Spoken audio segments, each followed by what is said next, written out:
Haleluya, puji nama Tuhan. Terima kasih all the pastors, terima kasih semua jemaat. Boleh kasih kesempatan saya untuk berbagi hari ini. Kita akan belajar sama-sama tentang kebaikan-kebaikan Tuhan. Dalam bulan ini kita masih ada dalam tema Choose to Honor. So hari ini saya juga akan mengajak saudara sekalian untuk belajar bersama bagaimana kita menghormati Tuhan. Yes, seperti yang ada di slide, honoring God. Kita akan belajar dari Daud, dari kisah Daud. Tapi sebelumnya saya mau bertanya dulu buat kita semua. Boleh next slide? Oke. Apa kabar kita hari ini? Apa yang lagi kita alami hari-hari ini? Bagaimana situasi saudara-saudara hari-hari ini? Good, baik, atau not bad? Ya biasa-biasa aja, so-so, atau bad, atau lagi buruk-buruknya. Sebagai manusia saya tahu pasti kita semua punya pergumulan, kita semua punya hal yang kita hadapi, punya giant yang kita temui. Tapi satu hal di pagi hari ini, sama-sama kita mau belajar apapun kondisi kita. Good, not bad, bad atau ada lagi yang lebih dari bad, very bad atau apa itu, choose to honor. Boleh bilang sama-sama? Choose to honor. Boleh lebih kuat lagi? Choose to honor, amen. So, karena dari awal kita sudah tahu choose to honor. Next slide. Ada dalam 1 Samuel 2 ayat 30b. Sebab siapa yang menghormati aku akan kuhormati. Tetapi siapa yang menghina aku akan dipandang rendah. Nehemia 9 ayat 5. Dan berkatalah Yesua, Kadmiel, Bani, Hazabnea, Serebia, Hodia, Sebanya dan Petahia, orang-orang Lewi. Bangunlah, pujilah Tuhan Allahmu dari selama-lamanya sampai selama-lamanya. Terpujilah namamu yang mulia, yang ditinggikan mengatasi segala puji dan hormat. Jadi saudara, pada kenyataan yang hari-hari ini, mungkin menghormati Tuhan dalam keadaan kita lagi baik-baik saja adalah hal yang normal. Tapi ketika kita dalam keadaan yang tidak menyenangkan, apalagi keadaan itu tampaknya tidak selesai atau berulang-ulang. Apakah dalam situasi tertentu itu kesadaran kita untuk honoring God, untuk menghormati Tuhan, masih menjadi suatu hal yang mutlak untuk kita lakukan. Mari kita belajar sama-sama dari kisah Daud. Yang pertama. Next. Yang pertama, Tuhan yang memampukan Daud. Secara manusia, Daud tidak mampu. Tapi Tuhan yang mampukan. Boleh baca sama-sama dalam 1 Samuel 24 ayat 5 sampai 7. Saya tidak menyediakannya di slide, jadi kalau saudara membawa Alkitab, membawa Alkitab elektronik, boleh baca, boleh buka sama-sama.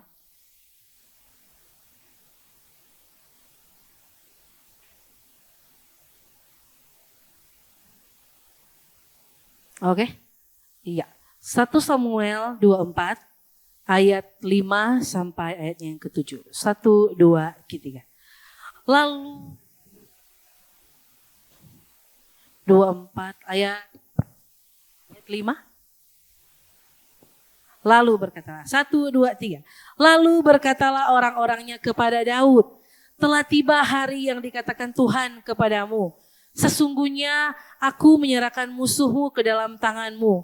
Maka perbuatlah kepadanya apa yang kau pandang baik. Maka Daud bangun, lalu memotong punca jubah Saul dengan diam-diam. Kemudian berdebar-debarlah hati Daud, karena ia telah memotong punca Saul. Lalu berkatalah ia kepada orang-orangnya, dijauhkan Tuhanlah kiranya daripadaku untuk melakukan hal yang demikian kepada Tuanku, kepada orang yang diurapi Tuhan, yakni menjamah dia, sebab dialah orang yang diurapi Tuhan. Oke, saudara, dalam posisi ini Daud sedang dikejar-kejar oleh Saul. Saul berencana untuk membunuh Daud. Dalam bacaan yang tadi, sebenarnya Daud memiliki kesempatan besar untuk mengalahkan Saul. Dan di sini juga sudah dibilang, maka perbuatlah kepadanya apa yang kau pandang baik. Nah, secara manusia mungkin Daud merasa sudah sangat tertekan dan Tuhan kalau boleh saya mau mengalahkan Saul sajalah supaya perjalanan saya jadi lancar dan saya tidak akan dibunuh oleh Saul begitu. Tapi saudara, satu yang Daud sadari bahwa dia juga masih manusia.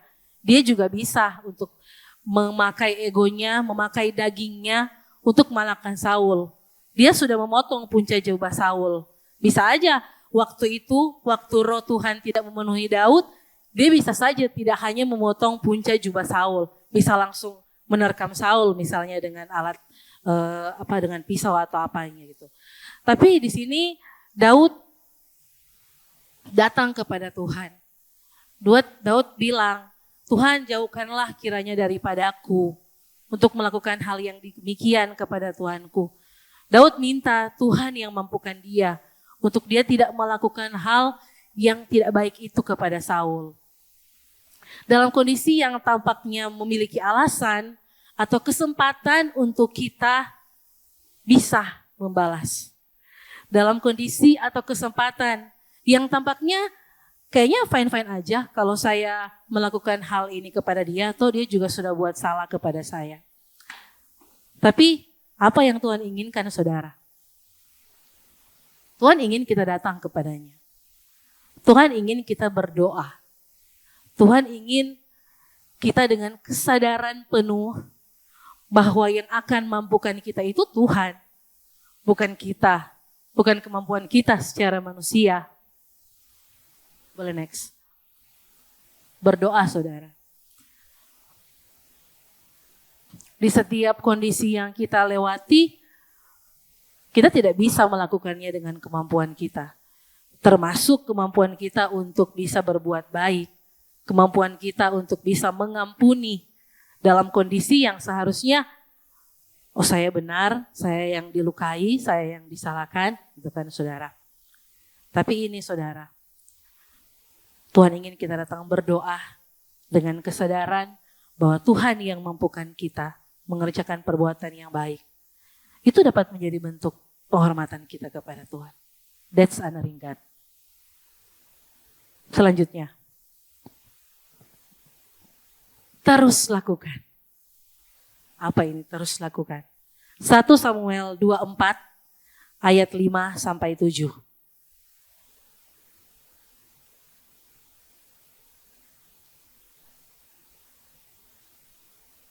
1 Samuel 26 ayat 8 sampai ayat yang ke-9, dilanjutkan dengan ayat 11. Saya bacakan buat saudara. Lalu berkatalah Abisai kepada Daud, pada hari ini Allah telah menyerahkan musuhmu ke dalam tanganmu. Oleh sebab itu izinkanlah kiranya aku menancapkan dia ke tanah dengan tombak ini. Dengan satu tikaman saja, tidak usah dia kutancapkan 2 kali. Tetapi kata Daud kepada Abisai, jangan musnahkan dia, sebab siapakah yang dapat menjamah orang yang diurapi Tuhan dan bebas dari hukuman? Ayat 11, kiranya Tuhan menjauhkan daripadaku untuk menjamah orang yang diurapi Tuhan. Ambillah sekarang tombak yang ada di sebelah kepalanya dan kendi itu dan marilah kita pergi. Dalam 1 Samuel 26 keseluruhannya saudara berbicara tentang untuk kedua kalinya Daud membiarkan Saul hidup. Atau bisa dengan kata lain, Daud menjadi buronannya Saul untuk kesekian kalinya. Tadi yang pertama di 1 Samuel 24, Daud telah berbuat baik kepada Saul. Dan dikatakan di situ juga Saul tidak akan melukai Daud lagi gitu. Tapi dalam 1 Samuel 26 ini dalam perjalanannya Daud, kembali lagi saudara, Saul ingin mencoba membunuh Daud. Tapi yang dilakukan Daud sekali lagi adalah terus melakukan perbuatan baik yang Tuhan ajarkan tadi. Bahwa tidak membalas, meminta Tuhan yang mampukan dia untuk berbuat baik. Next slide. Tapi di kali ini yang Daud terus lakukan adalah sadar. Dia sadar bukan cuma yang kejadian yang pertama, saudara. Sadar bahwa Tuhan akan mampukan kita. Tapi dia sadar lagi, dia sadar itu secara terus menerus. Sadar yang berulang kali. Sadar bahwa Tuhan yang mampukan, Tuhan yang akan mengerjakan perbuatan baik ini buat saya. Tindakan menghormati Tuhan tidak hanya dilakukan dengan instan, saudara. Mungkin persoalan yang tak kunjung selesai, terjadi berulang kali. Tapi Tuhan ajarkan kita punya sikap hati yang ini perlu sadar terus menerus, berulang kali. Untuk melakukan perbuatan baik ini. Menaruh percaya kita kepada Tuhan. Itu adalah bentuk penghormatan kita kepada Tuhan. Kalau hari ini selesai, besok jadi lagi. Sadar lagi, saudara. Kalau besok aman, lusanya jadi lagi, sadar lagi, saudara. Dan seterusnya, hidup kita berproses di dalam Tuhan. Setiap hari adalah pertobatan buat kita. So kalau hari ini saudara mengalami hal-hal yang ya seperti Daud, bukan susah, maksudnya berada dalam keadaan yang seperti itu, yuk mari kita sadar secara terus menerus, secara berulang kali. Itu menghormati Tuhan. Next. Kemudian saudara, dalam Daud ini dia menaruh kepercayaannya sepenuhnya kepada Tuhan. Dalam 1 Samuel 30 ayat 3 sampai 4 dan ayatnya yang ke-6 berbunyi, saya bacakan. Ketika Daud dan orang-orangnya sampai ke kota itu, tampaklah kota itu terbakar habis. Dan istri mereka serta anak mereka yang laki-laki dan perempuan telah ditawan. Lalu menangislah Daud dan rakyat yang bersama-sama dengan dia itu dengan nyaring sampai mereka tidak kuat lagi menangis. Ayat 6. Dan Daud sangat terjepit karena rakyat mengatakan hendak melempari dia dengan batu. Seluruh rakyat itu telah pedih hati, masing-masing karena anaknya laki-laki dan perempuan. Tetapi Daud menguatkan kepercayaannya kepada Tuhan Allahnya. Dalam kondisi ini saudara, Daud telah luput dari dilema dengan pengejarannya Saul secara berulang kali. Dan dia bertemu dengan Raja Akis, raja dari kota Gad. Raja Akis ini memberikan tempat ya untuk keluarganya Daud. Setelah dia selesai bergabung dengan orang Filistin dan sebagainya, dia mau kembali saudara kepada kota yang dimana ada anak-anak dan istri-istrinya. Ketika dia kembali, seperti itu kondisinya tadi saudara. Anak-anak dan istri-istrinya dan kotanya sudah terbakar habis. Semua pasukan yang mengikuti Daud bersungut. Mereka marah sama Daud. Kenapa kami sudah berjuang dengan kamu, tetapi ketika kami kembali ke rumah kami, ketika kami mau melihat istri dan anak-anak kami, mereka semua sudah habis, kota kami sudah terbakar habis. Tapi dalam kondisi itu, Daud tidak cepat-cepat mengambil keputusan. Daud juga tidak cepat-cepat untuk marah. Tetapi apa saudara? Dia menaruh kepercayaannya kepada Tuhan. Next slide. Selah. Dia berhenti sejenak untuk mendengarkan apa kata Tuhan. Dalam keadaan terjepit loh saudara ini. Bukan dalam keadaan yang santai. Dalam keadaan yang mungkin orang-orangnya udah di depan Daud mau lempar batu ini. ke Daud karena saking marahnya mereka ke Daud. Tapi Daud menaruh percayanya kepada Tuhan. Dia menghentikan dirinya sejenak untuk tahu apa isi Tuhan buat dia. Ketika kita tahu apa isi Tuhan kita, apa isi hati Tuhan buat kita, maka ritme kehidupan kita itu akan ada dalam penyertaan Tuhan. Ritme kehidupan kita taruh sepenuhnya kepada Tuhan. Kepercayaan penuh kepada Tuhan. Itu saudara, menghormati Tuhan.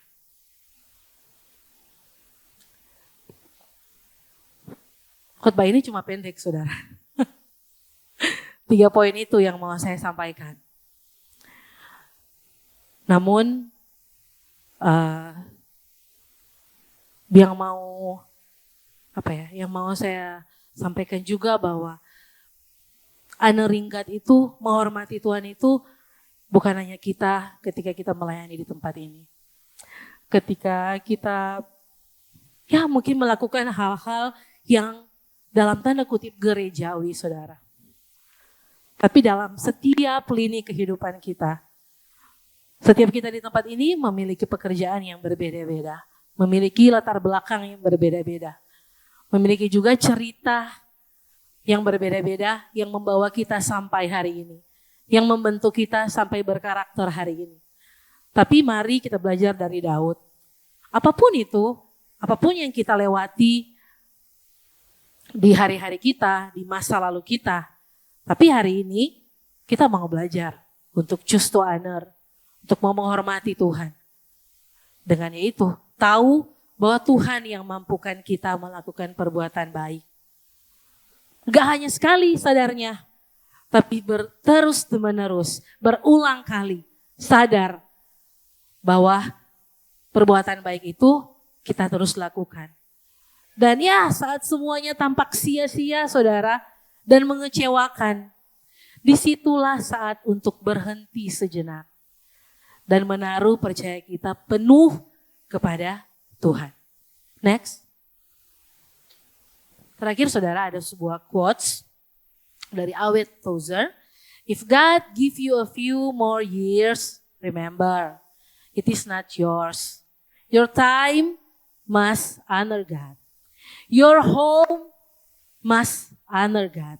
Your activity must honor God. And everything you do must honor God. So saudara, waktu kita, keluarga kita, bahkan setiap aktivitas yang kita lakukan, semuanya mari saudara, kita taruh penghormatan sepenuhnya buat Tuhan.